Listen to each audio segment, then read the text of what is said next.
Saeed Farouky is a spokesperson for Palestine Action. Thank you very much indeed for coming on the programme. You say that you are breaking the chains of oppression.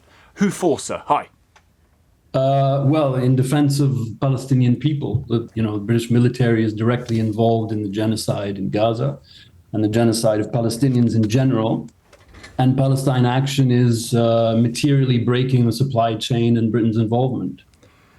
Is that to break the chains of oppression for everyone in Gaza, in the West Bank, including Hamas? Well, this has nothing to do with Hamas. We're talking about the people of Gaza. The genocide is against the people of Gaza.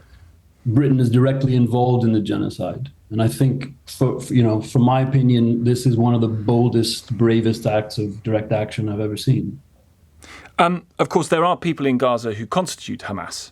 And I don't want to get into splitting hairs particularly, but when you talk about intervening to break the chains of oppression, I just wonder whether we all agree that part of the oppressing of the people, particularly in Gaza, has also come at the hands of Hamas.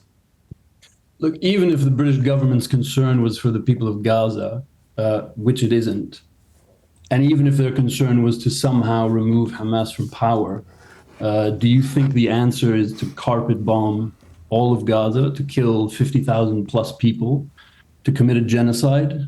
It's not a logical connection. I'm sorry.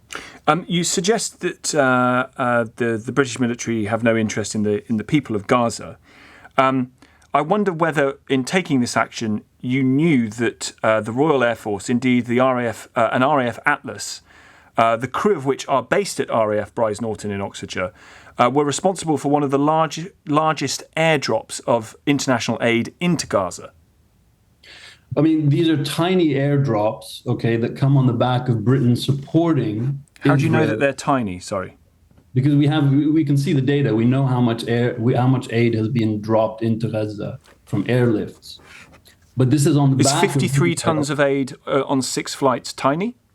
It is compared to the needs of the people in Gaza. If you look at how many truckloads and how many tons were entering daily before October, the UK has supported Israel's complete siege. In other words, the UK supports Israel's starving of Gaza's entire population. So to then form a few airlifts for me is no excuse. It's not. I would gently suggest it's not just a few airlifts. This is an RAF Atlas that from Bryce Norton dropped 10 tons of aid in just one drop. They've dropped 53 tons of aid over the course of 6 flights. So it's not the case, is it, that the RAF is just there entirely in support of a, you say, criminal war effort? They are there too to help the people of Gaza by dropping aid. No, not at all. Look, the UN... What do you mean not at all? It is true. The RAF drop aid into Gaza.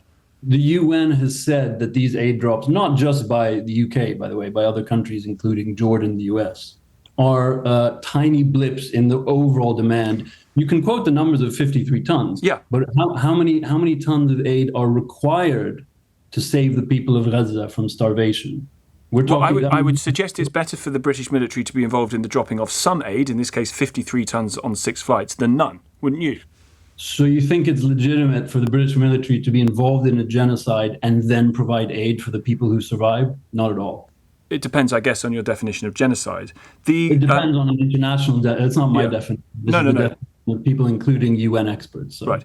The government, as part of what it says the Air Force is doing in flying over Gaza, the government says that the RAF surveillance flights are strictly limited, I'll quote here, strictly limited to the search for hostages and are not being used in combat operations or broader intelligence sharing.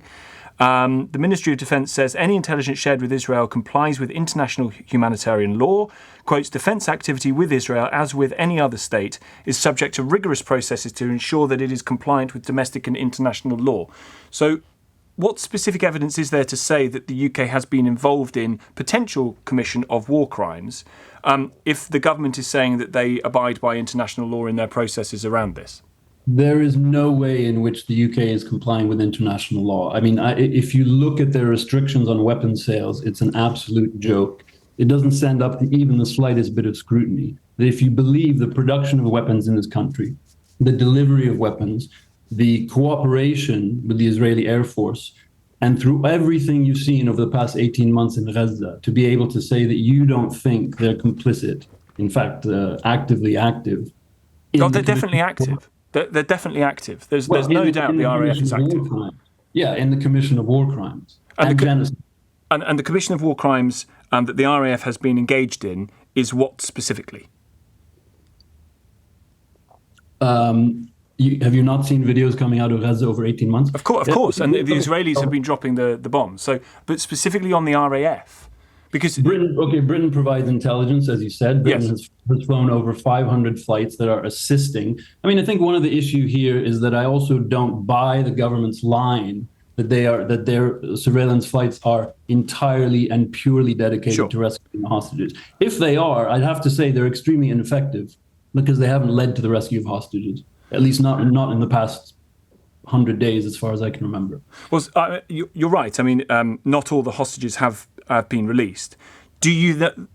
I mean, and I understand your cynicism about the UK government's response. That's legitimate, I think. But do you think it is a reasonable thing for the RAF to be involved in trying to gather intelligence on where those hostages might be, regardless of its apparent success? No, the RAF, the British government, the British state have been supporting Israel at every step of not only the occupation of Palestine for 75 years, but this genocide. So there is nothing they can do at this point, as long as they continue to support the Israeli genocide, that would convince me that they have the interest of anyone else in mind except the Israeli government. Even though, again, I come back to, even though the dropping of aid has happened in Gaza from the RAF planes based at Brize Norton, and even in the search for hostages, whom we all agree should not have been taken hostage, you don't think the RAF should be helping in that at all either? I asked you the same question. Do you think it's legitimate to take part in a genocide and then drop a small amount of aid? No. It doesn't absolve them of the responsibility. What would be much more effective if they did not support Israel in their genocidal siege of Gaza? Do you expect the two people who did this to go to prison? Well, I mean, that's up for the courts to decide, but I'm sure the police are trying to arrest them. Follow the red paint, I'd have thought, would be half the battle, given the amount that seems to have been sprayed. Is the plan to go after more RAF jets, more RAF planes? I have no idea what Palestine Action's plans are. Fine. We'll wait and see. Thank you very much indeed for coming on. Saeed Farouky, spokesperson for Palestine Action.